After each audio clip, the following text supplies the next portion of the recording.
Good morning. I'm State Representative Dave Pinto, and I'm the chair of the House Early Childhood Finance and Policy Committee, and I am calling this meeting of the committee to order. This meeting is being called pursuant to House Rule 10.01, which allows for virtual hearings of this kind. And I want to direct the attention of members of the public to our committee website, where you'll find quite a lot of material related to this meeting, including our meeting agenda and the documents we'll be talking about as well. So with that, let's go with the call of the roll. Ms. Chambers, please do that.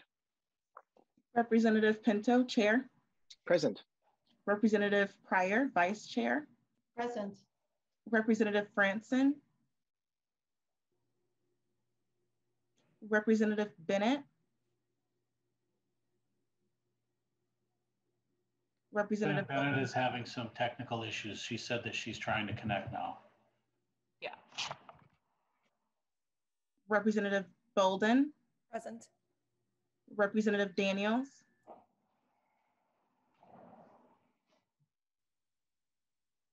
Representative Davney. Present. Representative Damon. Present. Representative Jurgens. Jurgens present. Representative Kotyza-Witthuhn. Present. Representative Morrison. Present. Representative Wazlawik. Present. And Representative Wolgamott. Present. Awesome. We have a quorum. Thank you. And I will note, I don't know if we could hear Representative Franson, but I know that she is here.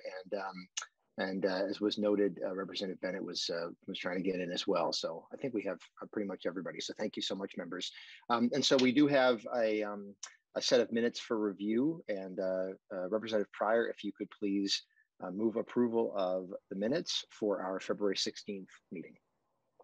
Thank you, Mr. Chair. I do move the minutes from the February 16th meeting. Thank you. Any additions or corrections, members, to those minutes? And hearing nothing, all in favor of approval of our minutes from February 16, please say aye. Aye. Aye. Aye. Any opposed? Okay, that motion passes, and the minutes from February 16th are approved. So members, we have a action-packed day. First, we're going to be hearing a proposal for a new state agency. So we're going to have Representative Pryor take over as chair, and we'll go from there.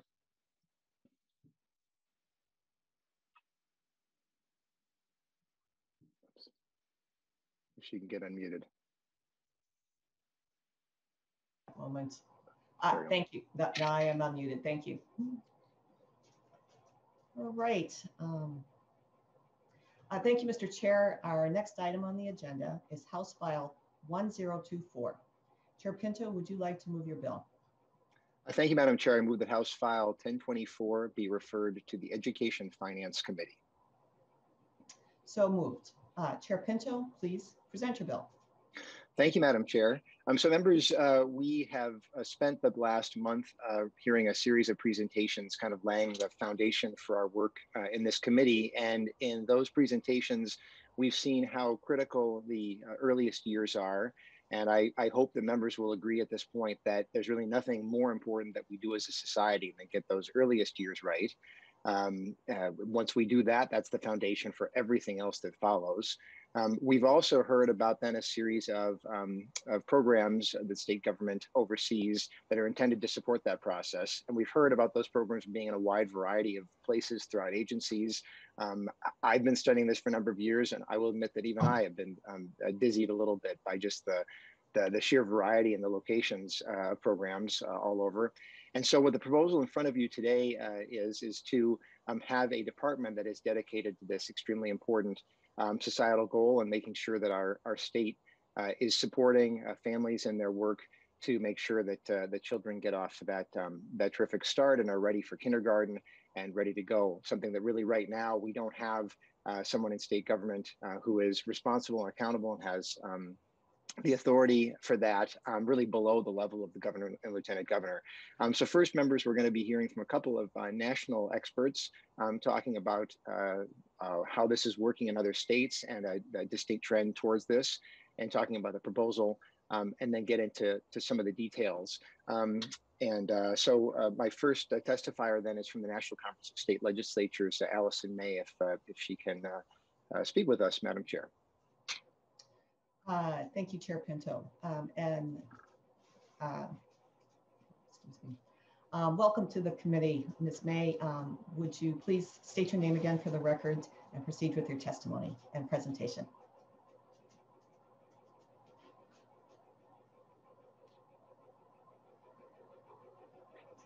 Yes.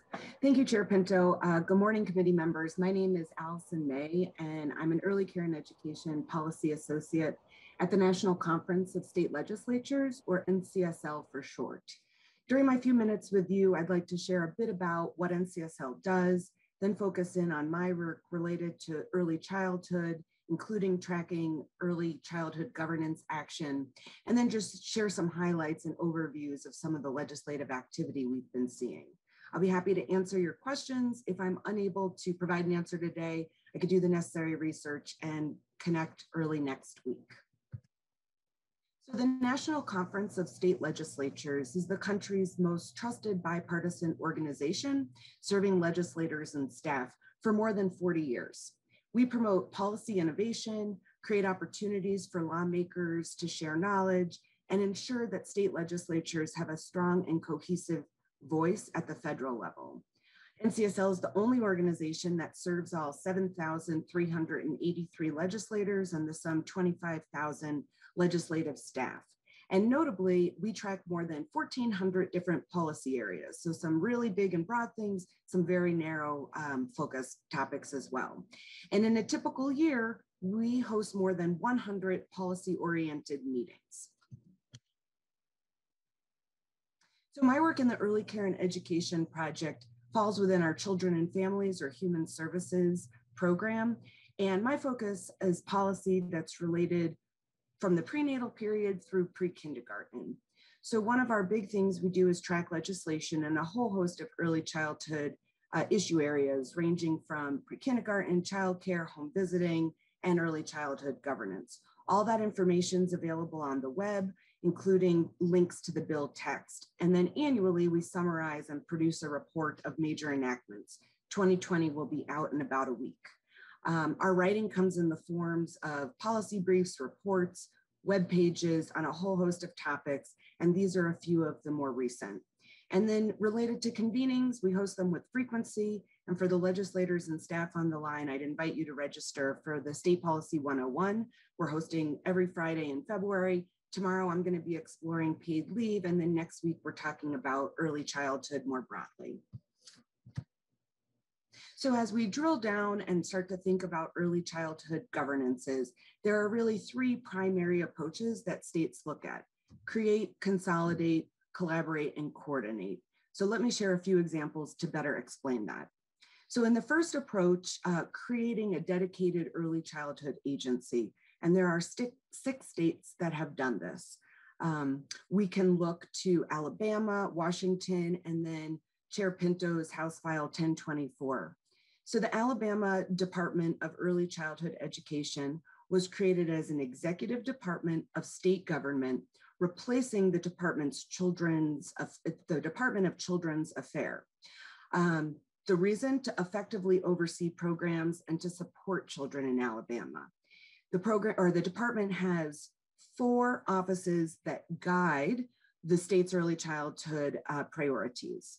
And then we can look to Washington State. And in 2017, the Department of Children, Youth, and Families, a cabinet level department, was created to focus on the well-being of children. And the real goal was to help produce better outcomes for Washington communities.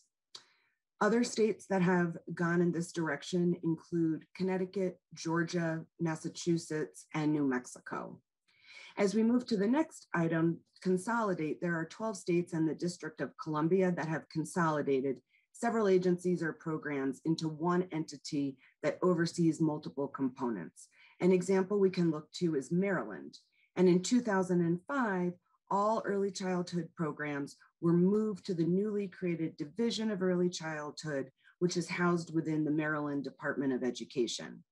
And finally, 32 states have various different agencies that provide programs and services that require coordination between the agencies.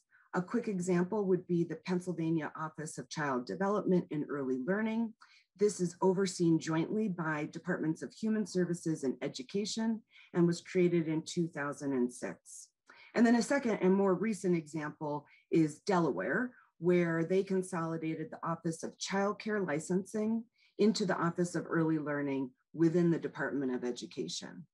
I think worth noting is whichever direction states go, the main goal should really be better outcomes for children and better communication throughout the areas of the state that touch the lives in some form or fashion of children and families.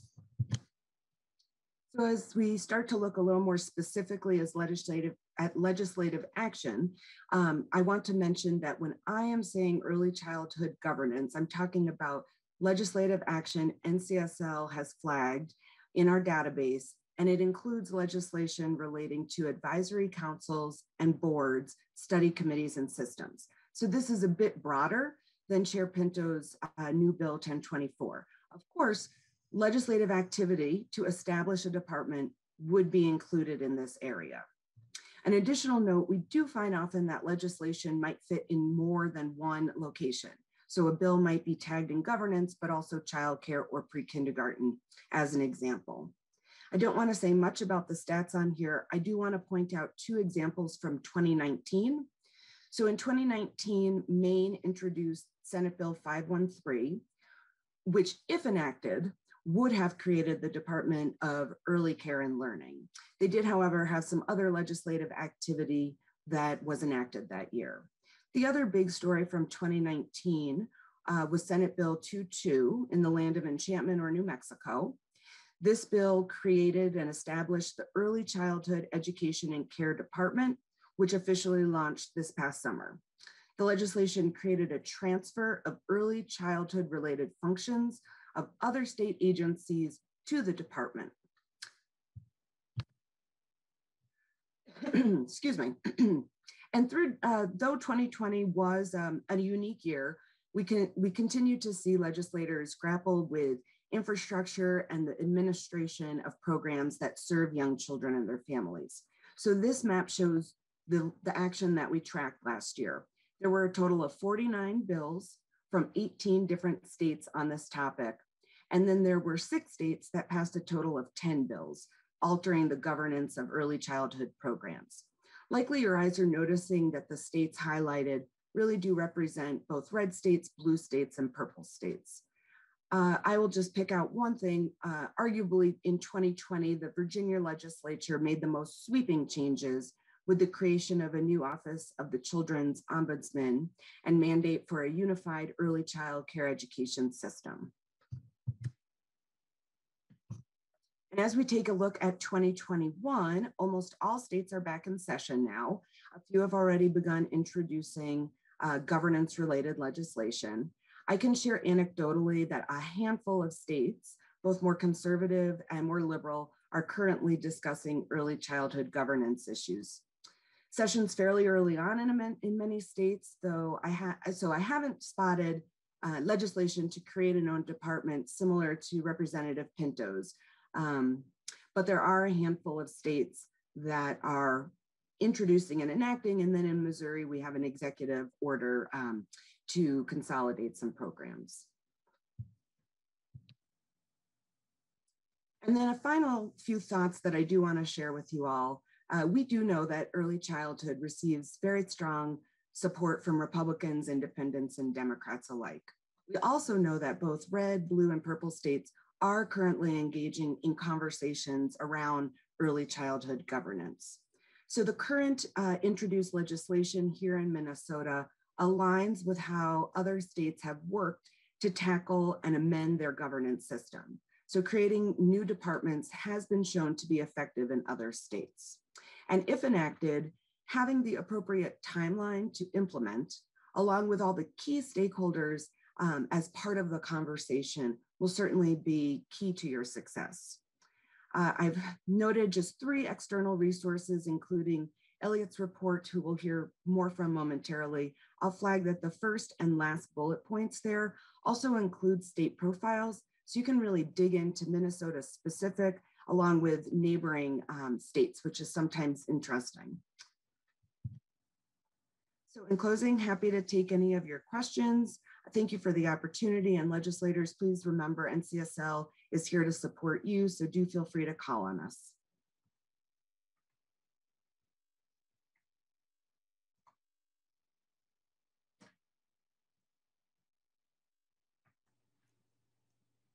You need to unmute, You're Madam on Chair. mute. All right, that's what happens when you have multiple screens up. Thank you, committee, for pointing that out for me. I appreciate that help. And thank you, Ms. May, for your presentation. I trust you'll be able to stay with us through the end of our presentations and our bill presentation, and we will be taking member questions at that point. Chair Pinto, would you like to call on your second presenter? And you're on mute. Chair. Thank you, Madam Chair, and members. Members that Ms. May referenced Elliot Regenstein and the report that he had that was in one of the links on that last slide, and so we're going to hear from him next. Thank you, Representative Pinto, Vice Chair Pryor, and members of the committee. I'm Elliot Regenstein from Foresight Law and Policy. And many thanks to Polly for sharing the slides. So the reason I'm here today is that last year I had the opportunity to work on a report that's called Early Childhood Governance, Getting There From Here. And for that report, interviewed national and state leaders from across the country, including more than half of the states, about early childhood governance. So talked to a wide range of states across the political spectrum, some states that have made major governance changes, others that have not. And from that conversation distilled a set of lessons. And I'm going to start with a very high level overview right now, but we'll be available to answer questions when we get to that point in the program. So on the next slide, it talks about some of the key concepts to have in mind in thinking about governance. Governance is all about trade-offs, right? There's no perfect system. And so the question is Minnesota's governance system set up to achieve its substantive goals? In early childhood, you've had the opportunity through preschool development grants in particular to develop a strategic plan and talk about what your state goals are. And so now the question is what is the governance structure that will most effectively help you achieve that? In thinking about that, the trade-offs that other states have made can be instructive. Their experience is probably informative, but your knowledge of the Minnesota context is going to be the most important thing. And so again, I present lessons from other states with the knowledge that while that can be useful to predict what might happen in Minnesota, it's not necessarily the case. It's also important to emphasize that to make a transition from the current state to any future state, as this bill proposes, comes at some cost. But there is also a cost to not acting, right? And what a lot of states have thought about is the idea that they're spending tens of millions, in some cases hundreds of millions of dollars on early childhood, and that to spend all of that money through an organization that is not optimized to really manage that system they find inefficient, and they'd rather pay the cost of doing the work up front so that they can then run the sort of larger annual expenditure in a more effective way. So on the next slide, and this sort of builds on the point I was just making. Early childhood is a very fragmented system. You have childcare, you have Head Start, you have preschool, you have home visiting. And as long as each individual program is being run by program administrators, who again, in many instances are doing the absolute best they can with the mandate they've been given, there is a big difference between trying to coordinate among programs and having a single commissioner level leader who is responsible for making sure that those programs work together, right? Because the interactions among those programs are dynamic and take place in a complicated market. So having an agency that can build that expertise and take that leadership, right? In some states, the idea of having a commissioner level leader who can speak for the system, who is accountable to stakeholders in the system, has been a critical part of the conversation. So that role is one that's not currently being played in most states. And in some ways, again, the states that have made changes have done so not necessarily because they were dissatisfied with the jobs that their current staff were doing, but because they realized that even if the staff in the current jobs were doing everything they could, there were still roles in managing the system that no one was playing, and that the creation of a new structure would allow those roles to be played. In thinking about how they go about that, states have had somewhat different emphases on what is most important to them. A few of the priorities that have driven states in governance changes have included minimizing the burden on families, right? Right now, when the system is disorganized, families are the ones who bear the burden of navigating it. Can a single state agency play a stronger role in helping those families? I've talked about improving efficiency, and obviously states are also looking at how do we expand access to services and how do we ensure quality, where part of that conversation is having a consistent definition of quality across multiple programs, or at least harmonized definitions, even if they're not exactly the same. So on the next slide, just a couple of important considerations for states as they, and for you in particular, based on the experience of other states. So the idea of comparative advantage is really important, and that there are certain functions within an early childhood system that in effect have to be played by state government. But there are other functions that are probably better off being played at a regional or local level, and that a change in governance is an opportunity to think about what those are and what functions you might want to put at a state agency, at a regional hub, or at the community level. And in this bill, there is attention to that, or at least the notion of regional hubs that would then have to be developed. It's important to think about state personnel capacity, right, at multiple levels. As I mentioned, one of the things states have looked for is creating a commissioner level leader on this topic, but you also need to have strong managers and then adequate staff to get the job done. That's true in any configuration. When configuring state capacity, you need to think about connective tissue across agencies and about analytic capacity. In Minnesota, there's a children's cabinet and a state advisory council. A change like this does not make the need for those bodies go away. It might change their role somewhat, but there's no scenario in which an early childhood agency is running everything in education and health to the point that it doesn't need to collaborate. So those collaborative bodies remain important. And a transition period. States that have made this change, there is a balance to be struck between keeping the work moving and having a sense of urgency about it, right? You don't want a 10-year timeline because then nothing happens, but you also don't want to try to do this in a few months because there are a lot of moving parts that need to be managed. I will say that the states that have gone through it have been very generous with their time, and that New Mexico in particular has shared a lot of its materials with other states that are thinking about going through it. And have talked about some of the lessons they learned in their very recent transition. So again, I can get into some of those if people are interested, but that there is a community that looks out for states on this. So a couple of final thoughts. The framework of this bill is very similar to what other states have done. Again, it includes attention to regional capacity and a transitional period. Really important to emphasize that how the transitional period gets used is critical. And that in a transitional period, there is a need both for the folks within state government affected by the transition to have a little bit of protected space, right? Like they are going to need an opportunity to communicate with each other on their own outside the eyes of larger stakeholders, because there are some things that are very sensitive that they're going to need to work on. But it's also incredibly important to have public involvement and accountability in the larger process. Continued legislative oversight, lots of stakeholder engagement, appropriate advisory groups, and an inclusive transition process is key to the success, because that's what engages all the people who are going to end up being the partners of this agency, and that their views on how it should be shaped are really important. I will say that that sounds like a lot of work, and it probably is, but that every state I had talked to that went through the transition ended up feeling like it was worth it. And that was true, again, across the political spectrum, across the nature of transitions, right? Different states ended up with different models.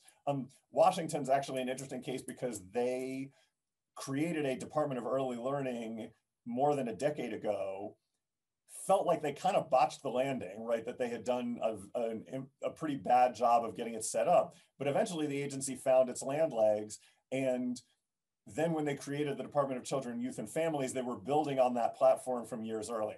And that's an important idea too, is that this is not sort of, we're gonna pass a bill now and then check back in 15 years to see how it went. It's, if you pass a bill, how do you think of that as the jumping off point for continued conversation and a body of ongoing work that, again, will require the legislature and other stakeholders to remain engaged? So I've said a lot. That is all I will say at the outset, but really glad to have this opportunity and happy to answer any questions people have when we get into discussion.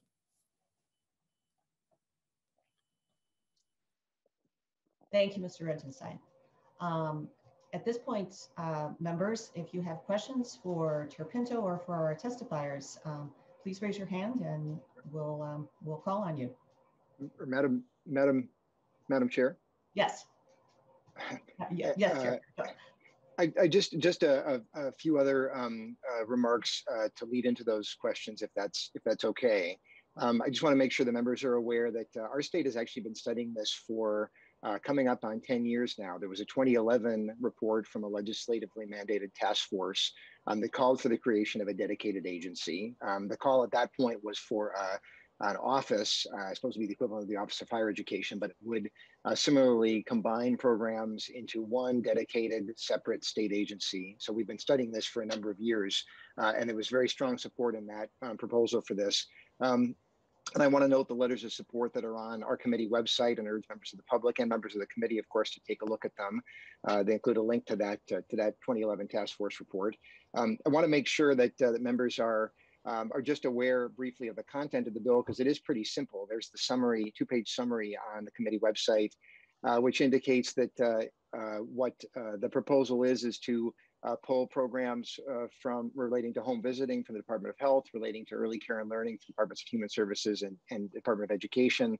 Those programs are listed, and per the point of Mr. Regenstein, we're really talking about a fairly lengthy implementation timeline to make sure that this work is done in the right way and make sure that our agency does stick the landing. I know Washington State has been thrilled with their own agency dedicated to this, but it took a little while for that to settle because of possibly rushing that situation. So this would take effect the upcoming gubernatorial term, so 2 years from now, to make sure there's a nice 2-year lead time. And then I want to confirm a couple of other things. This would not add any new programs. We're talking about taking the existing programs, putting this in this department.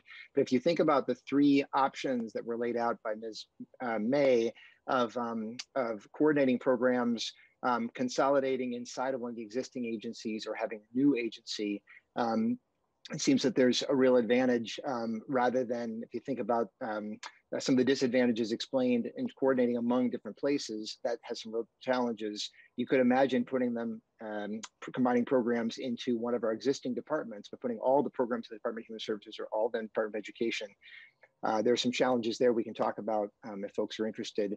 To my mind, having an agency with a dedicated authority, as was described, is a huge advantage. And with that, I think we probably are ready for questions. And Madam Chair, thank you so much. Well, I will start with question. One question that I have is, and I think I'll direct this to the bill author, Chair Pinto. Could you talk about any concrete kind of like measurements that we've seen between a state like Washington that's gone down this path, where they're saying, yes, you know, these are our measures of success. Now that we feel like we've gotten our act together and it's working. Could you address some of those benefits that they're seeing right now, or other states that are seeing right now? Chair Pinto. Thank you, Madam Chair. And I might actually direct the national question to perhaps Mr. Regenstein, and just want to note for members, I'm so glad you brought this up, Madam Chair, the programmatic metrics that are contained in the bill. And if you look on page 5 of the bill, there are a series of very concrete program objectives and program measures that are laid out. And then a report that the commissioner would need to make to us, to our committees in the legislature, reporting about exactly how the department is, quote, effectively coordinating and creating efficiencies among programs as well as funding streams, and precisely how those program measures are being accomplished. So we have a lot of that in this proposal in Minnesota, but as far as how it's working in other states, I guess I'll defer to somebody else on that. Yeah, and I'm happy to jump in, and I think it's a great question because it's something that states have to some degree struggled with. You know, and it's sort of, even within states that have done it, depends on who you talk to, right? Like there are some advocates who say their only metric is, are more kids getting served, right? But that's ultimately a legislative function primarily, you know, relating to budget. So, you know, they're thinking of it in terms of having a commissioner who can make the case for that. When you think of how states have approached it, though, I think that the metrics they've used are probably in many ways similar to what, you know, Representative Pinto is talking about, that you can look at, are we managing things more efficiently? Are we making it easier for parents, right? In some ways, it's hard to have standardized metrics, but it is something that if you set yourself to certain tasks, you could, and I would recommend this as part of it, you know, commission an independent evaluation of, did we do what we said we were going to do? Because a lot of this comes down to operational efficiency. It's not always, you know, and operational efficiency, not just in the sense of, is the agency itself running efficiently, but are we managing the entire pot of tens of millions of dollars more efficiently? You know, I think it's worth having a conversation at the beginning about what your metrics of success are going to be, and then holding yourselves to account on that, but that there's not some standard set of metrics of success that all the states have used. Thank you, Chair Pinto and Mr. Regenstein. Next, we'll go to Representative Bennett for your question. Thank you, Madam Chair. Just excuse me 1 second here. I have a noisy cat. He's probably going to interrupt us. So I'm contemplating all the things I've heard, and I agree with the concept of the better coordination, better governance, and hopefully, you know, better service for people, you know, government serving people. But I do have concerns for the future. Especially when government starts doing things like this, and there are all these good ideas, quite often they tend to grow and grow and grow and turn into these monstrous things all on their own. And I am concerned about that. I'm also concerned about the cost of the transfer and doing this right now, being when we're facing a deficit. I want to make sure that we're putting as much funding we can into programming and not into government. And so I'm questioning if this is the right time to do this because of our deficit situation. But here I do have a couple of questions. So one, I'm wondering if, Mr. Chair, author of the bill, if this should be more of a phased approach, and your opinion on that, because we're kind of trusting Chapter 15 right now to make sure this is handled smoothly and so on, and transferring cleanly from these three agencies. And what happens, for example, if federal entanglements, you know, we don't get the authorization and so on that we need for various programs, and just wondering if a phased approach might be better. And also if you could comment on the cost of the transfer, and because that's a concern to me as well, just right now. Thank you, Ms. Bennett. I will direct that then to Chair Pinto, the bill author. Thank you, Madam Chair, and thank you, Representative Bennett, for the two great questions. So first of all, regarding the phased approach, I guess it feels like in a way that it is set up that way, in that it would not take effect for a full 2 years from this summer. So I suppose 2.5 years from now. And so that really does give the chance to make sure that things are both coming together right. And I suppose it means that if things are really looking like they're going to go in a really bad direction, it gives the chance for, you know, there'll be several legislative sessions leading up to that point to say, boy, we need to take a different direction. We know that, you know, regarding federal entanglement, we know that with multiple states having done this, I don't expect, you know, we have models of this having been done. So I think we can be pretty confident that there's not some major landmine that tells us that this is just, you know, just completely can't be done. But if there are tweaks that are necessary, the nice thing is that we have a couple of years leading up to it. And it seems like that was the national expertise that was shared with me in putting this together, was to make sure to have that period of time. So in a way, I guess it is a phased approach, so to speak, in that way to really lead up to it. And then regarding the cost, there's a cost for the transition. I believe in Washington State, I think it was $1 million, and of course, you know, we know right at the moment with the forecast we have, and certainly at all times, we want to make sure we're really being smart with the money that we're spending. I will note, though, this, just like this area of early childhood, this really is investment in the long term and in the future. We are spending a lot of money in this area, and we are spending that money in a pretty fragmented way. And we have amazing professionals, as we heard on Tuesday, doing work to coordinate it, the Children's Cabinet Preschool Development Grant. But in the long run, it seems to me anyway, that ends up meaning the money we're spending is being spent in a lot more effective and efficient way if you've got the accountability and authority that comes from having an organization driving it. So that'd be my thought on that second question as well. And do you have a follow-up, Representative Bennett? Thank you, Madam Chair. And excuse me, I do appreciate those thoughts, Mr. Chair, and I'll think about this more. I am, you know, the cost of it, $1 million, I think is a good investment potentially in the future. I do have qualms about spending that right now. And we'll see what the February forecast shows, but I guess I'd much rather see in a time where we may end up having to cut things, probably will have to cut certain things. I'd rather see that $1 million put into early childhood scholarships to expand the number of children we can do and kind of put this on the shelf for a few years into the future. But I will definitely think about that and consider more as I listen to the discussion. So thank you. Thank you. Any further comments, Mr. Chair? No, I guess maybe I will just note, this still as timely as anything, just to say that I would expect that if this proposal does end up moving forward in our process, I would expect it would do so through this committee's budget proposal, if that's the case. And so I do expect, you know, this proposal has to move through a number of committees. It's one reason that we want to make sure to be moving it on and continuing that discussion. But Representative Bennett and everybody else, it will have to come back through our committee as we put together our budget proposal. And at that point, we'll get another opportunity to look at it, look at the costs, and make that assessment then as well. So that may be reassuring for today. And sort of this is, in a way, we're kind of more looking at it from a policy perspective today. And that final decision about the spending part of it, if at all, would come at a later date. And I hope that maybe is reassuring to Representative Bennett as well. Thank you, Mr. Chair. And next we'll go to Representative Jurgens for your question.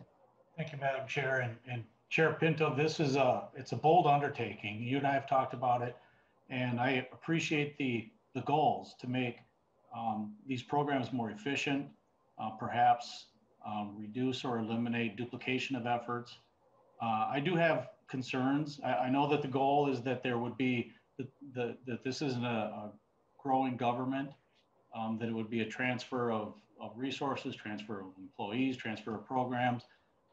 And government, unfortunately, doesn't do real well with that. And so one of my concerns is that even though the desire and the goal is that this would not grow government, that it would, that as employees leave one department, there isn't a net zero gain, that there would be an increase. So that's one of my concerns. I would like to hear from the three departments and how this would affect them and how they could see this transition taking place. So there's a lot of things that I don't think we're quite ready for. I do understand the need to hit different committees in the process. I think Representative Bennett had some concerns that she brought up that I don't need to reiterate, but some of the same concerns that I had there. But I think the goal is good. I think the goal to have better accountability for these programs that are going to help the youngest Minnesotans, I think that's good. And I appreciate the conversation. I think, though, that we have a ways to go before we're ready to actually move forward with this. But I'm glad that you're bringing it up and we're having the conversation. I look forward to the further conversations and also after it hits the other committees and having this come back to us, maybe in a slightly different form or even the same form with just more questions answered. So I'll be looking forward to that. And I just want to thank you for bringing this up and hope that we can come to something where we can definitely get bipartisan support behind this. Thank you, Representative Jurgens. Chair Pinto. Thank you, Madam Chair, and thank you so much, Representative Jurgens. And maybe it's helpful so as the bill goes to those other committees, I think that'll be a particular opportunity in those committees to be hearing from the individual departments. I know that the plan is to send it, my motion is to send it Education Finance, and so the Chair Dabney's committee expect to hear thoughts from that perspective there, and then the Health Committee, Human Services, et cetera. And then again, to have it come back and sort of yet another opportunity then to get that perspective. And so, because yeah, absolutely want to be hearing from all directions. And so I just really appreciate your point, Representative Jurgens, and hopefully that lays out for folks as well, kind of the anticipated path here. So thank you. Right.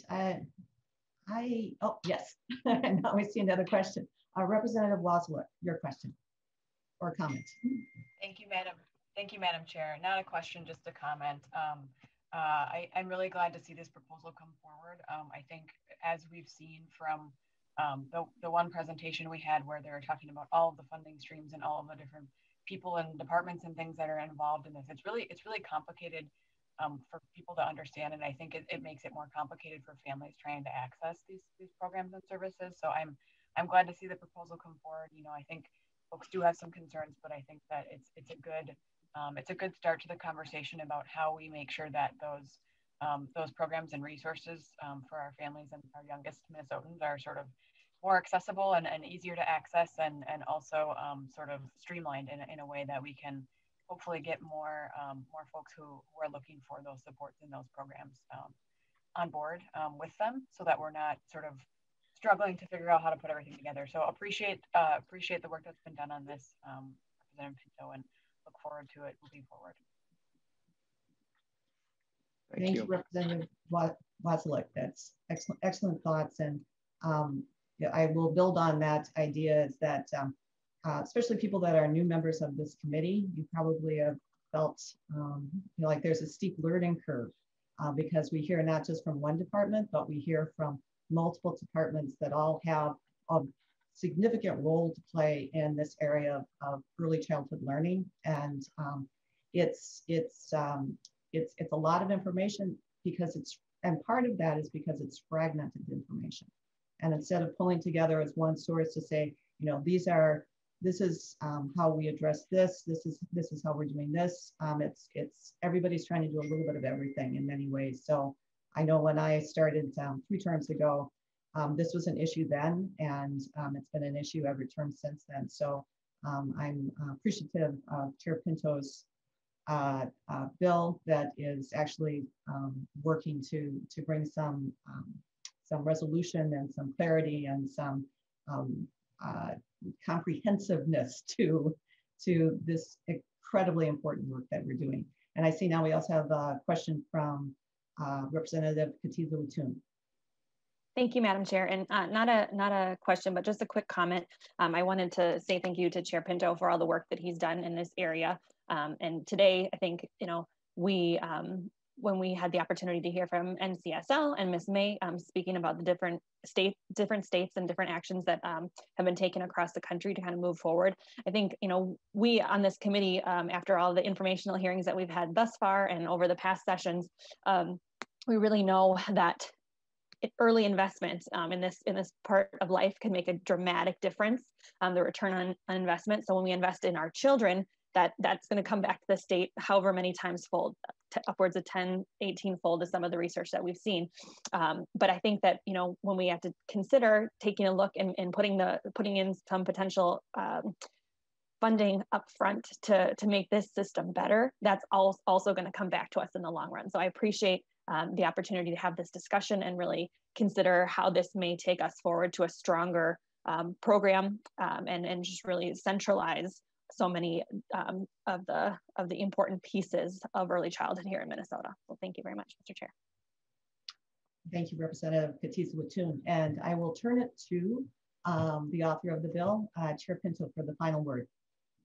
Thank you so much, Madam Chair, and thank you, members, for the good discussion. I want to make sure to emphasize that this proposal is in no way a criticism of the current people doing this work in the administration. In fact, I really can't think of 3 more qualified commissioners of these departments than Commissioner Sharpstead, Malcolm, and Ricker. I mean, just extraordinary people, and their teams are terrific. And I can't really think of anybody with more vision and dedication than Erin Bailey and her team and the Children's Cabinet, which we heard from on Tuesday. So folks are doing incredible work with the structure that we have right now. But I think the lesson from around the country is that that structure has, just the structure itself has some real challenges and some major disadvantages, and that there are significant advantages, as one would expect, when you have responsibility and accountability and authority in one person and in one organization to get this critical area right. There's nothing that's more important than getting that right.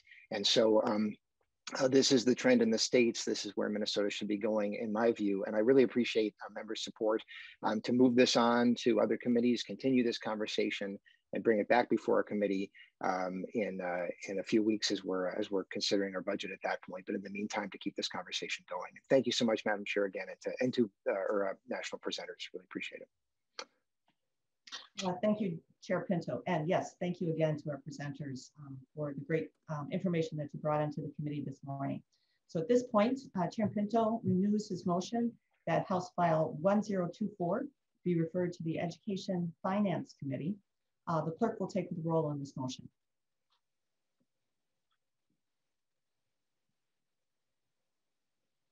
Representative Pinto, Chair. Aye. Representative Pryor, Vice Chair. Aye. Representative Franson. Pass. Representative Bennett. No. Representative Bolden. Aye. Representative Daniels. No. Representative Dabney. Aye. Representative Damon. Aye. Representative Jurgens. Aye. Representative Kotyza-Witthuhn. Aye.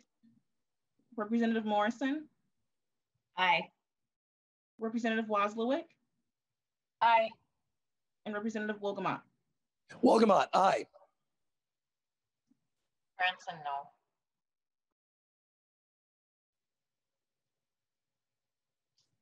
We have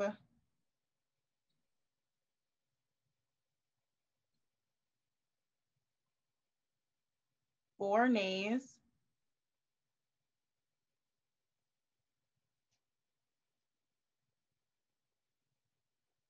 and 9 yeses. There being 9 ayes and 4 nays, the motion prevails and House File 1024 is referred to the Education Finance Committee. I will now hand the gavel back to Chair Pinto. Thank you, Madam Chair, and thank you, members. And so with that, we're going to turn to our next bill, which is House File 910. This bill, the plan is to lay this over for possible inclusion in a budget bill. And Representative Kotyza-Witthuhn, would you like to move your bill before the committee? Thank you, Mr. Chair. I would move House File 910 to be before the committee and to be laid over for potential inclusion in the future omnibus bill. Thank you for that motion, Representative Kotyza-Witthuhn. I understand that you have an A1 amendment. Yes, Mr. Chair, I do have the A1 amendment, author's amendment, just to get the bill in the shape that I would like. Okay, and we have a motion to make the bill in the form that Representative Kotyza-Witthuhn would like. Any questions about that motion? Seeing none, all in favor of the A1 amendment, please say aye. Aye. Aye. Aye. Any opposed? Okay, the motion prevails, and Representative Kotyza-Witthuhn, the bill is in the form that you wish, and please present your bill. Thank you, Mr. Chair. So House File 910 is it requires a report on early childhood education and care, ECE programming, participation of young children from the ages of 0 to 5 in foster care, and a plan to increase their participation in these programs. So we just are looking to collect some data by race, ethnicity, age, county of participation. We're looking for the DHS to identify any additional resources that would be necessary to collect and report that information going forward. We are hopeful that the plan will increase participation to be developed in collaboration with affected families, counties, schools, communities and ECE providers and others. So that interim progress report would be due this next January in 2022, and the final report next June. So really, the idea behind this is that young children, especially infants and toddlers, are more likely than any other age children to be removed from their home and placed in out-of-home placement or foster care. And disproportionately, they are children of color. So when we talk about racial equity and really consider that lens going forward, we know, again, here in this committee, especially after all the presentations that we've seen thus far, that the disparities truly begin prenatally, but then they are exacerbated in those first few years of life. So failure to support these children and their foster families and their biological families increases the chance that these children will not be ready for kindergarten. So requiring special education services as they go through the K-12 system, and or those children not reaching their full potential once they are in school. So research indicates, as we know, that early care and education programs work. They reduce that need for special education in the future with improved cognitive and language skills and reductions in problem behaviors. So there's very little known actually about how many Minnesota foster children currently are participating in ECE programming across the state, but the few data points that are available indicate low rates, even though they are a high priority group. So we want to just gather this information, pull it together, and link it in the system through kind of like MDE's early childhood longitudinal data system, and it can be incorporated into the annual out-of-home care and permanency report that's currently required by the legislature. So I am a former foster parent in Hennepin County, and I think that in my personal experience, anecdotally, my children were able to benefit from some SE programming as well as ECE programming before they came to us here in Eden Prairie. And I'm so grateful for the expertise and the programs that were available to get them those early interventions. And I know that sometimes it's overwhelming to be a parent in general, but to be a foster parent and to maybe not be familiar with all the systems, if you are welcoming a child into your home of a younger age that you maybe haven't cared for previously in the past. And so we just really want to make sure that to support foster parents and make sure that they have all the information that they need and that we have the data that we need to make sure that this group of children, remains a high priority and that we're able to get them the support that they need so that they can really succeed in the future. So I do have one testifier with me today, Marcy Jeffries, and she has a little bit of a PowerPoint to kind of walk through the background and how this proposal came together. I do want to thank Representative Jurgens. He's a co-author of the bill, and then we'll stand for questions later on. And Representative Bennett, I see your hand is up. Do you have a clarifying question now, or should we hold you till the end? What you can just. Thanks, Mr. Chair. I will wait until the end because my questions might get answered. So thank you. Oh, sure. Okay. Thanks, Representative Bennett. So Ms. Jeffries, please identify yourself and proceed. Hello, Chair Pinto and members of the committee. Thank you. My name is Marcy Jeffries, and also with me today are two people with a lot of hands-on experience and knowledge about this issue who can answer questions you may have as well. I have Craig Radke from the Head Start Association and Brenda Natala with St. Paul Public Schools Early Childhood Special Education, and she's going to be working the slides for me. Just briefly to give you some background on why my interest in this issue. I retired from my position as planning manager for human services in Ramsey County in 2019, following many years of working in a variety of settings, including director of the Child Welfare Studies Center at the University of Minnesota, fiscal policy director for the Children's Defense Fund, and being the fiscal staff for the House of Representatives. I currently serve on the board of directors for the Community Action Partnership for Ramsey and Washington counties, which runs the Head Start program in those two counties. I'm very pleased that Representative Kotyza-Witthuhn is bringing this bill before you today. The bill is based on my observations and others that an opportunity exists to increase the well-being and school readiness of some of the most vulnerable children in the state, those who experience foster care. Next slide, please. As Representative Kotyza-Witthuhn noted, there were more than 6,000 children younger than age 6 in foster care at some point during the year in 2019, and disproportionately they were children of color. And it is important to note that infants and toddlers are the most likely of any age group to be removed from their homes and placed in out-of-home care. This can be as often traumatic for them, and as a result, many, although not all of them, do fall off a healthy developmental track. Fortunately, there are resources in the state to help children such as these get back on track toward life success. Next slide, please. Also, as Representative Kotyza-Witthuhn noted, right now we know very little at a statewide level about the well-being of children in foster care. The information must be pulled together from a variety of sources, primarily at the local level, including from early childhood service providers. What we do know suggests low rates of participation, even though these children are a priority group. For instance, in Ramsey County in 2019, there was an average of 270 0 to 5-year-olds in out-of-home care at any one point, and I would say most of them were 0 to 2 years old. Last month, only 15 children were recorded as being in foster care in our CAP-RW Head Start attendance report. A similarly small number of children with child protection involvement were referred to the county and served by the St. Paul Public Schools Early Childhood Special Education Program, and only an average of 20 children each year are served there. While these numbers are not perfectly comparable, they do indicate that just a small minority of the possible pool of children are being served in these programs.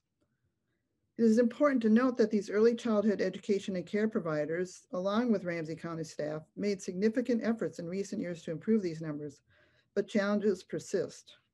Furthermore, Minnesota is not alone in underutilization of these services by foster children.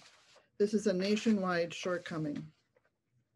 Fortunately, I think it will be easier to gather, report, and track this information than it was in the past, thanks to the state's early childhood longitudinal data system.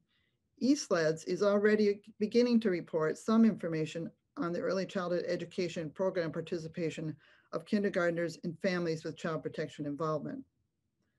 There are earlier examples of the benefits of tracking information like this.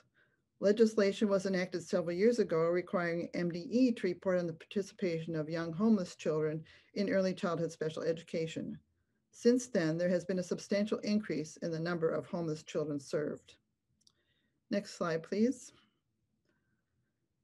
House File 910 does not seek to address the complex reasons that children are removed from their homes, but it does seek to ensure that resources that already exist in our state to address their well-being are more fully utilized. This means effectively connecting them and their caregivers to early childhood resources to support their healthy development while they're in foster care. It also means maintaining those connections once they return to their families of origin or they are adopted.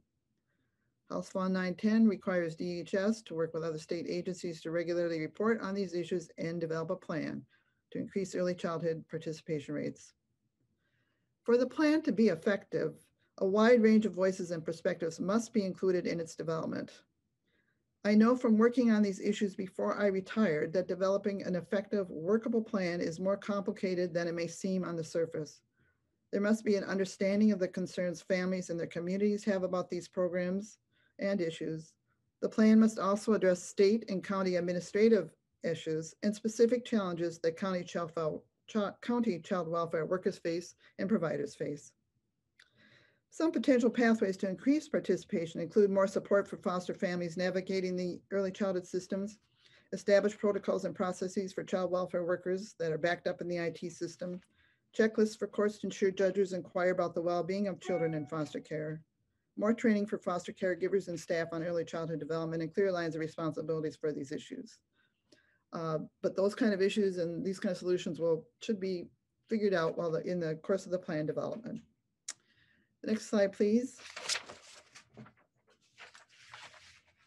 In the process of talking to various groups about their opinions, gathering input and gathering their support for the bill, here are some of the groups on board so far. As I conclude, I want to make a related observation that's come up already in your discussion this morning. I believe that this committee is at a disadvantage in the budgeting process.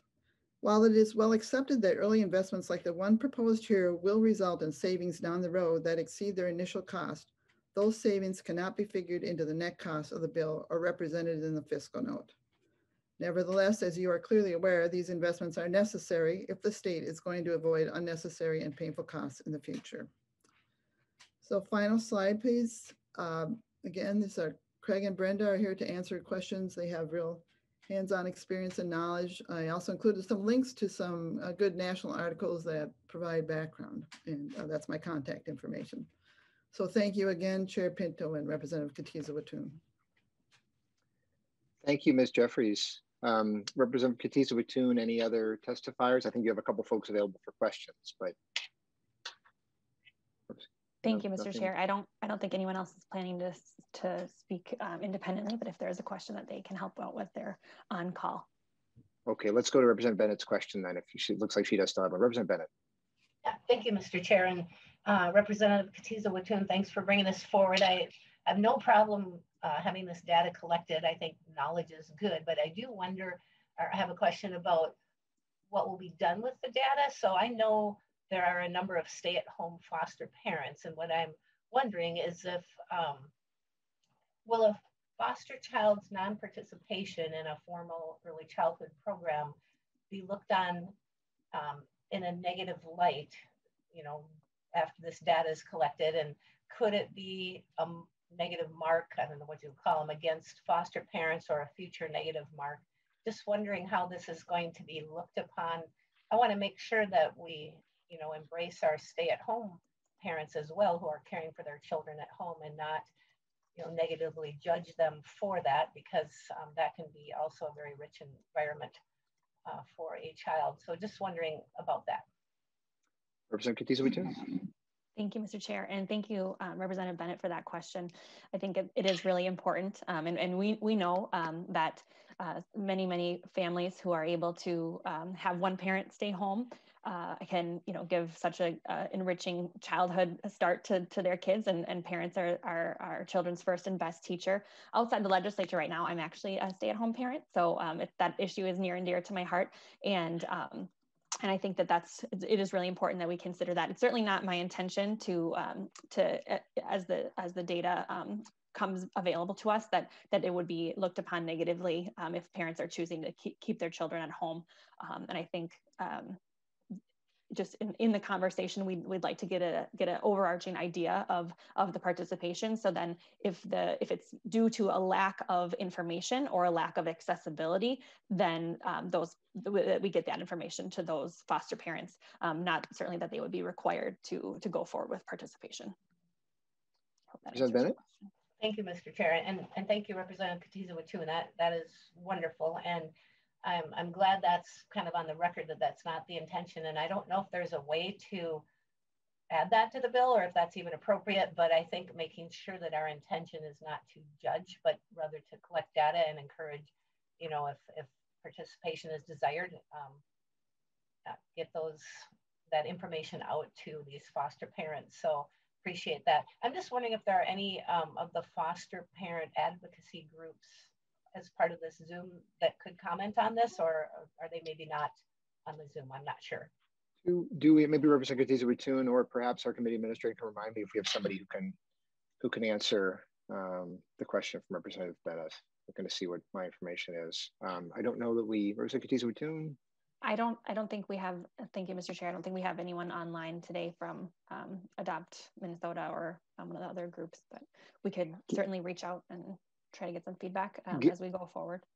Yeah, given that the bill's being laid over, I assume Representative Bennett, you probably would appreciate if we could get some input from them on the proposal. Yeah, thank you, Mr. Chair. I think it'd be great to just hear their input. And again, I love this idea, and I just want to make sure that it doesn't turn into anything that would, you know, stop a stay-at-home mom or dad, foster parent from doing that. So thank you so much. Okay. Representative Pryor. Thank you, Mr. Chair. Thank you, Representative Kotyza-Witthuhn, for bringing forward this bill. And I just wanted to make a comment that I think it was last year, or it might have been the year before, there was a group of professionals that worked in this field, and they were the ones that were particularly concerned about, they had services to provide, but they were very well aware of the fact that they were not reaching probably one of the most vulnerable groups out there, which is children that are in foster care right now. And one of the stories that they told is that there was like a hero, and this is in Hennepin County. It was somebody in Hennepin County that just did everything she could to make sure that just information about these children could be passed on to those that are there to offer services. So this group of people, came forward to me because one of them lived in my district, and they said that this is a real problem. And so I know that this bill isn't going to solve all the problems that we have right now in foster care, and to care for these youngest Minnesotans right now, and also in many ways the most vulnerable Minnesotans about us. Doesn't solve all the problems, but I know that even bringing forward this kind of data in a systematic way is a good start for that. So it's one of those very difficult, complicated areas that we need to get right. But what I do know is right now we don't have it right. So thank you for this step forward. And thank you everybody that is supporting this population and caring about this population and caring about our future right now. We're going to go, Representative Kotyza-Witthuhn, we're going to go to Representative Jurgens' question, and we'll give you a chance to comment at the end. So Representative Jurgens. Thank you, Mr. Chair, and thank you, Representative Kotyza-Witthuhn, for bringing this to me so that I could have the opportunity to sign on as a co-author. I appreciate that. And in addition to what Representative Pryor was just saying, that this is a good first step, I agree with that, because oftentimes we don't know what we don't know. And I think that the data that would come from this reporting will give us a better idea of what we don't know and where we need to move forward. My question for you, though, Representative, has there been a fiscal note yet? Do we have an idea of what the cost of this report would be? Representative Kotyza-Witthuhn. Thank you, Mr. Chair, and thank you, Representative Jurgens, for that question. A fiscal note has been requested, so we're still waiting on a response for that. We do anticipate that the cost to the state should be minimal, just due to the fact that the data is out there, it just isn't being collected together. And so just this report would kind of bring different pieces, information that's accessible and already being recorded potentially in another report all together, so that we can kind of just really review it and kind of go forward from there. So I think we'll anticipate that comes back around. Well, we did include a blank appropriation in the bill. We do anticipate that cost, if any, would be minimal. We should know that too when we're considering it later. Representative Jurgens. Just to follow up to that, what I would encourage is that we also keep in mind if there are increased costs at the county levels for gathering this data, that we keep that in mind too. We don't like unfunded mandates. So if we're going to require something more from the counties, we should be making sure that we keep them whole in that way. Thank you. Thank you, Representative Jurgens. Representative Kotyza-Witthuhn, any comment on that, first of all? Thank you, Mr. Chair. I think that is a really good point. And well, I know we all know that our amazing people who work as social workers across the state and at the county level are working tirelessly to support this population of children, and they're recording the data ongoing. So I think that it's certainly not my intention to add another unfunded mandate at the county level or really additional paperwork burden. I think that if the data is already being captured, hopefully we're able to redirect that in the most efficient way possible and kind of pull it into this report. So then going forward, everything is there for us. But I appreciate that feedback, Representative Jurgens. And we should probably move to our last bill. Representative Kotyza-Witthuhn, then any final brief comments? I think this is a good bill. Thank you, Mr. Chair. I appreciate the consideration. Thank you, Representative Kotyza-Witthuhn, and thank you to Ms. Jeffries and to folks who brought this bill together. Really appreciate it. So with that, it's a House file. Make sure I get the correct bill number. Pardon me. Hold on. 910 is being laid over for possible inclusion in a budget proposal. And thank you, Representative Kotyza-Witthuhn. Representative Wazlawik, we have House File 668. Would you like to move your bill before the committee? Thank you, Mr. Chair. Yes, I would move House File 668 before the committee, and I believe it's being laid over. Is that correct? Yeah, my plan, Representative Wazlawik, is to lay the bill over as well for possible inclusion in our budget bill. And the bill is now before the committee pursuant to your motion. And so Representative Wazlawik, please proceed. Thank you, Mr. Chair. House File 668 is an attempt to try and make childcare more accessible for children with disabilities across the state.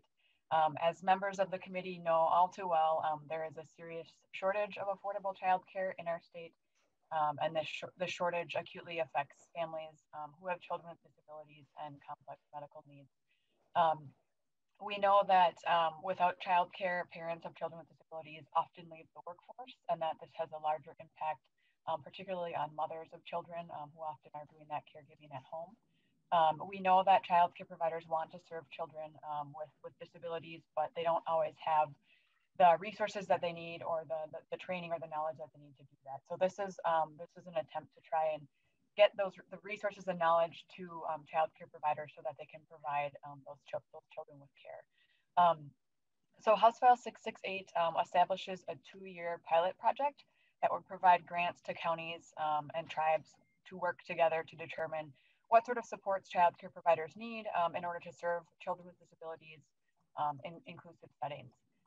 And the goal is for this pilot to occur in a county in the metro area as well as in greater Minnesota, as we understand that there are different needs and resources available in different counties across the state.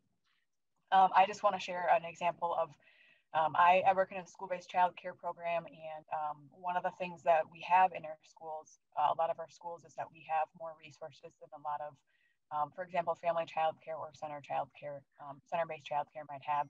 So we had a student who had some sensory issues and needed some extra support from physical therapists and occupational therapists and some other supports that, because we had the resources and we had the folks, the knowledgeable staff available in our school setting, that we were able to get those resources and those services for that student and really help them thrive and do really well in our program. And it was a big change that we saw as that student was able to get access to those services and really do well in our program. So I think it speaks to how we can do it, and we know that we can do it. It's just a matter of having those supports there for child care providers to do it. So with that, I want to turn it over to a couple of folks who are going to be testifying in support of the bill today. And I think first up we have Maren Halden. Ms. Halden, please identify yourself and proceed. Thank you so much, Chair Pinto and members. My name is Maren Holden, and I'm a staff attorney with Legal Aid, which includes the Minnesota Disability Law Center. I'm here in my professional capacity. This is my job, but I'm also here in my personal capacity as a parent. My son August is 4, and he has cerebral palsy, which we learned when he was 2, after pretty apparent developmental delays for a long time before that. After some really intensive physical therapy and speech therapy, he started to walk when he was 3, and now he uses at least 200 sign language as his main way of communicating. He's also a really great big brother to our 2-year-old son. We started him at the child care center near our house when he was 6 months old, and he's gone there ever since, and he loves it. They've found ways to accommodate him really well, and his teachers work hard to meet his needs. One teacher is even learning sign languages and always teaching him and us new words. For August, being part of classes with typical peers has been just fantastic. He experiences belonging and being part of a community. When we ask him what he did at school each day, he signs like 4 different things, but the first one is always friends. The second one is always nap, but the first one is friends. We get pictures from school, and I can share my screen and show a couple of them, of him playing with friends, of him, there he is in his walker in the playground. Here he is signing blue because the car is blue. Here he is playing Legos. This was just from yesterday. Here they are playing a dancing game where they were supposed to walk like a duck, which thanks to all the physical therapy, he can do just the same way his peers are doing. He knows his colors, his shapes, he can identify some letters, and his school district IEP team recently said that it's obvious he belongs in a general education classroom when it's time for him to go to school, which I don't think would be a given if he hadn't been in this inclusive childcare setting. So August certainly benefits from being at school with his brother and his peers, but his peers benefit from him being there too. About a year ago, before the pandemic, a dad stopped me at Target once to say how grateful he was that August, his boys, his 3 sons get to go to school with August, because August shows them that there are just so many different ways a person can be in the world. I'm so grateful every day for the experience our family is having with childcare, but I know that families who have kids with disabilities often don't have a positive experience like ours. The Disability Law Center, I handled cases all the time where kids were either asked to leave childcare provider settings or they weren't accepted into them in the first place because of the child's disability, because the provider just wasn't able to meet their needs. Childcare providers want to serve kids who have disabilities, but they need support. And the need for this has only gotten greater during the pandemic.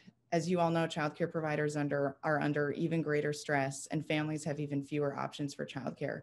I am, like, every day my husband leaves in the car with the kids for daycare, I am so grateful, because honestly, if we didn't have childcare in August, they weren't able to meet August's needs, I really worry I wouldn't be able to continue working. So this proposal would allow providers and counties to work together to both figure out what supports childcare providers need to serve a kid with a disability who they otherwise wouldn't be able to serve, and the best way to get those supports to childcare providers. Thank you so much to Representative Wazlawik for your leadership on this important bill. And thank you all for the conversations that we've had and for listening. I really hope you'll support this important opportunity to create more opportunities for kids who have disabilities in childcare settings.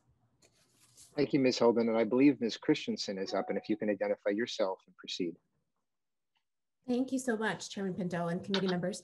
My name is Maren Christensen-Hofer, and I am the parent of an autistic child, and I'm speaking to you today on behalf of the Multicultural Autism Action to share some of the perspectives of a parent.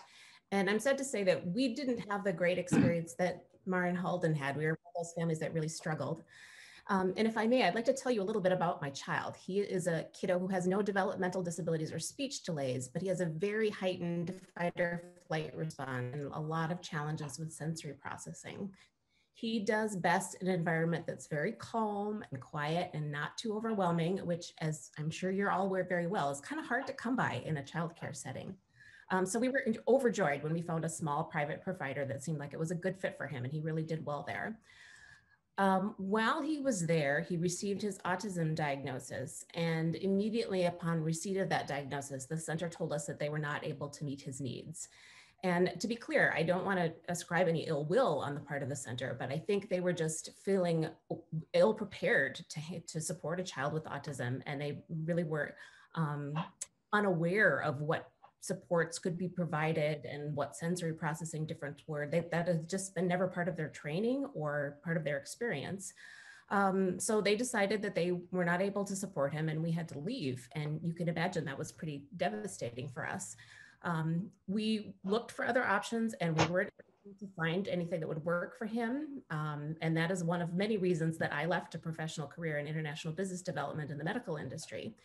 And I know that I'm not alone. I'm one of many, many families that have had that experience. And in fact, the National Survey of Children's Health showed that compared to parents of non-disabled children, parents of children with disabilities are 3 times more likely to experience job disruptions because of issues with childcare. And that often multiplies to include more financial strain, more health challenges, more stress, more reliance on informal networks. And I really want to make clear that this isn't just a childcare issue. It's not just a family issue. It's an economic issue. And I think that's become even more abundantly clear as a result of the pandemic. And while I certainly understand that some kids are more expensive to care for than others, accessible buildings cost money, training costs money, but I do believe that it costs significantly less to provide that support and that assistance than to have a large number of parents drop out of the workforce because they can't find that inclusive childcare. And my colleague Maren Holden talked a little bit about the importance of inclusion and how important that was for her son. It's very, very clear that inclusive childcare produces better outcomes for the child with a disability.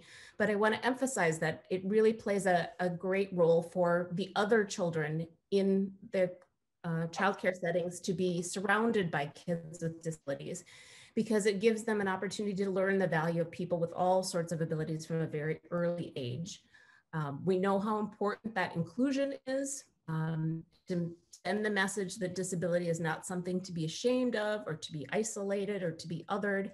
And we've made a lot of progress in that area over the past years, but inclusive childcare is one area where we still have a long way to go. And we feel that this bill is going to help us take a step in the right direction. So thank you. Thank you, Ms. Christensen. Representative Wazlawik, we ready for questions or anything? Anybody else to present? No? Okay. No other testifiers that I'm aware of. I'm open to questions if members have them. Members, any questions for Representative Wazlawik or for either of these testifiers? Representative Jurgens. Thank you. Excuse me. Thank you, Mr. Chair, and the two Marins. Thank you both for being here to testify today, and thank you for the recent conversation that we had. And Ms. Holden, I know we said this in our conversation, but I wanted to say it publicly. And also, you had mentioned this in your testimony, but this program is not only helpful to families like yours and to children like August, but the conversation that you relayed about the father at Target who said that how he appreciates his sons or his children knowing someone like August. And to me, that's the real value of this type of a program. Yes, it's a value to you and your kids and your family, but to the other kids who can see that August is a kid just like me, he might just be a little bit different. And to learn that at such a young age, I think it's really very valuable. And so I'm a big fan of this program for those reasons. And as I was sitting here, I sent an email in to have my name added as a co-author on this bill. But so thank you both for being here today. Thank you, Representative Jurgens. Representative Wazlawik, you've gained a co-author. So good, good stuff. Anybody else? Let's see. I'll give just a minute here in case there are. So Representative Wazlawik, it looks like you get the final word, ready for your final word on the bill. So please. Thank you, Mr. Chair, and thank you to the testifiers here today. We might have enough to make a MAR and caucus at this point. I'm not sure, but always appreciate hearing directly from folks who are directly impacted by this. I think they're the best sort of folks to speak to the need for this. And we know that again, we know that childcare providers want to provide childcare for kids with disabilities. It's just they don't always have the resources to do that. So this is a good way to start really putting resources into those providers and figuring out what works best, so we can hopefully get some good information, share it with other providers, and figure out how to make our childcare settings more inclusive. So thank you for the opportunity to present the bill, and looking forward to continuing to work to improve access for students with disabilities. Thank you, Representative Wazlawik, and thank you to the two testifiers, Ms. Holden, Ms. Christensen. Really appreciate you sharing your experience in support of this bill. So with that, House File 668 is laid over for possible inclusion in a early childhood budget bill. And we have one bit of business before we conclude, which is the clerk has informed me that there may have been an error in the reporting of the vote on House File 1024. And so, Ms. Chambers, if you can just clarify that, and if that is correct, then provide the correct vote total. Yes, Chair Pinto, the correct vote total was 10 yeas and 3 nays. Okay, and that was the vote on House File 1024. Is that correct? Correct, yes. Okay, good, thank you. And then members, the plan for next week, just to give you a bit of a heads up, is that on Tuesday, we'll be hearing the proposal for paid family and medical leave, and also for support for family, friend, and neighbor care. And so discussing that. And then on Thursday, hearing a series of proposals for to support providers. And so we'll be looking at that.